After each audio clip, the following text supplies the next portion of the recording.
Hey everybody, and a warm welcome to a new story.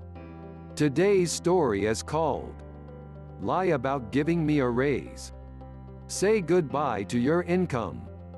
From the entitled Parents subreddit. I hope you like it and will enjoy the time. If you like my content and this kind of videos, please leave a comment and subscribe to my channel. As always, this story is told from the OP's point of view. Enjoy it. Background. I work as a subcontractor for an actually licensed contractor for a reality company. Basically, the reality company buys houses, and the contractor tells us to go to the new address, and my coworkers and I flip the house and get it ready to be rented out. When I first started a job, it was a difficult transition considering I was a plumber previously, but eventually I became a valuable asset to contractor's company, thus the reality company as well. The contractor was infamous for being a bit of an a when it came to actual business and money. He was constantly yelling and screaming at the plumber, the painters, etc. about prices and how it took them too long and he wasn't paying that much. Which I would understand if the yelling was actually warranted. When it became tax season, he gave everyone else a 1099 and then said he lost mine and got pissed off every time I asked about it. If someone knows what I can do about that, please let me know. This guy makes easily $2 million a year, so he says, so I don't really think $100 off the price matters that much. Not enough to get into a screaming match and ruin relationships with the other subcontractors. I have been working for him for about a year now at 16 per hour. Not too bad for my area, but I make him a lot more a day than the $160 I make every 10-hour work day. One day I asked him for a raise, which he laughs and shuts me down immediately.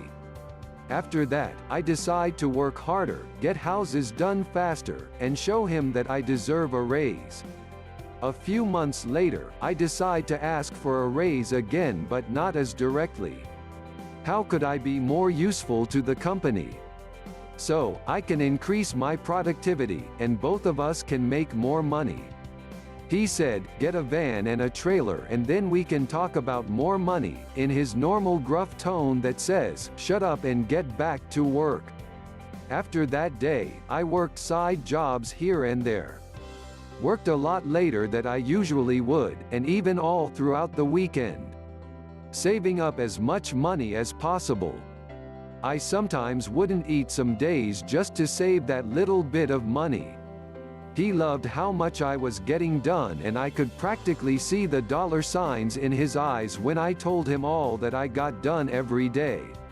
Finally, the day came where I saved up just enough money to buy my dad's old Ford van. Then not long after, I bought a little piece of crap 5x10 trailer that I had to fix up. The following Monday I pull up with the bright white gas guzzler and the fixed-up trailer following behind. I walked up to him smiling ear to ear about my accomplishment, hoping he would be proud or at least happy about all that I have done. I tell him to look at my new toys and all he says is cool, and got in his truck and left. Okay, maybe he's just busy, I thought as I processed his extremely underwhelming response. At the end of the day, I finally have a moment with him to discuss my raise. So, I have the van, and the trailer. I have saved up and done everything you said that I needed to do to make more money and be more of an asset to this company. He narrows his eyes at me, what are you talking about? You said that if I got a van and a trailer that you would pay me more. I said, confused. I never said any of that shit. You have to actually work if you want anything else from me. I was devastated. I have been working my off while he sat on his and watched.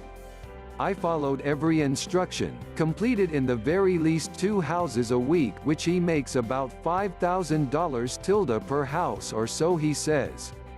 And he acts like I do nothing for the company. I swallowed my pride and let out a quick, "Yes, sir," and left his office. I was finally tired of dealing with contractor. Tired and defeated, I decided it was time to start looking for other jobs that actually had the possibility to move up. Then the company electrician gave me an idea. I am going to call him Adam for privacy reasons. Adam is a good guy all around. If you needed advice or just someone to talk to, he was always there for you. I told him about everything that has happened with contractor and told him I was looking for other jobs. He simply said, "You're not supposed to be here to try and make it to the top. You're here to learn. Learn everything you can and then one day, you'll be the contractor. A better one than contractor for sure. Why not look into getting your general contracting license? It's not hard, you just have to work for it." That's what I did to an extent. I worked for contractor for years dealing with his bullshit. Until one day I decided to get my electrician's license. Now, he doesn't decide what I'm paid. I do. That is, if he wants me to work for him.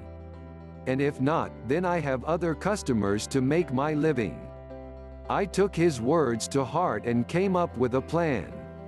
Revenge. I did some research on becoming a general contractor in my state. Requirements differ in other states. Basically, I would need books to learn the material, references, a bank reference, and to pass the test.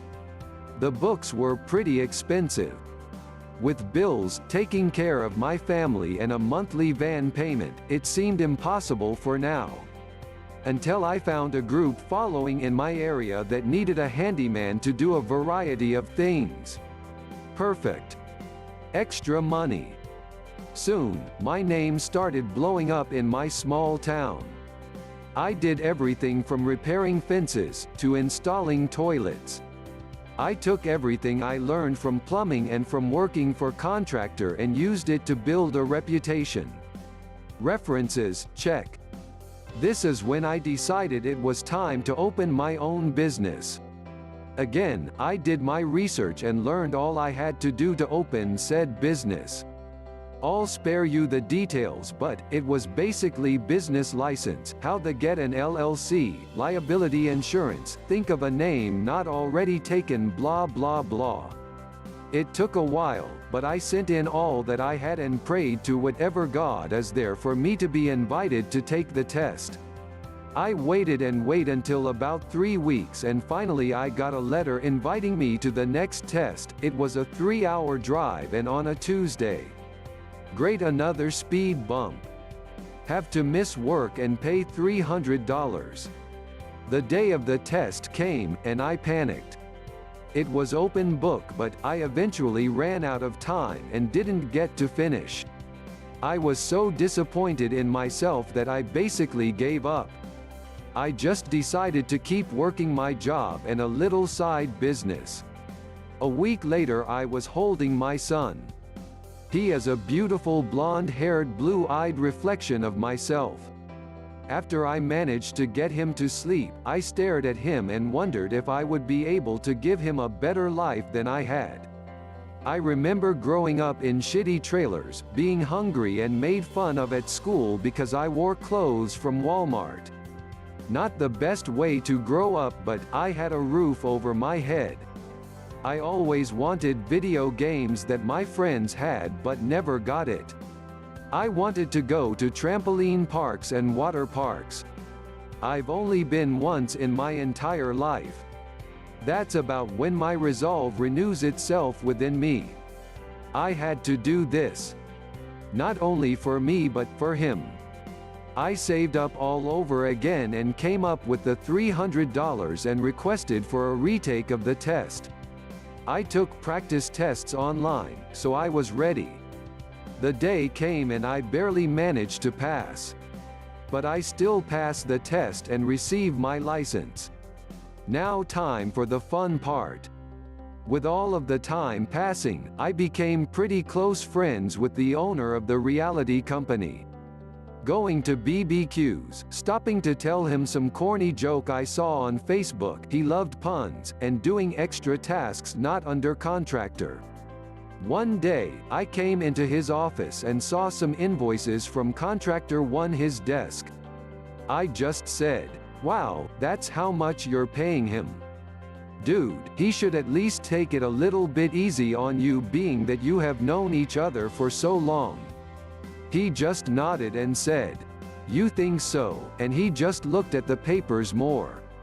Since then I would say little comments about how much contractor was being paid and how many houses we could buy with that money.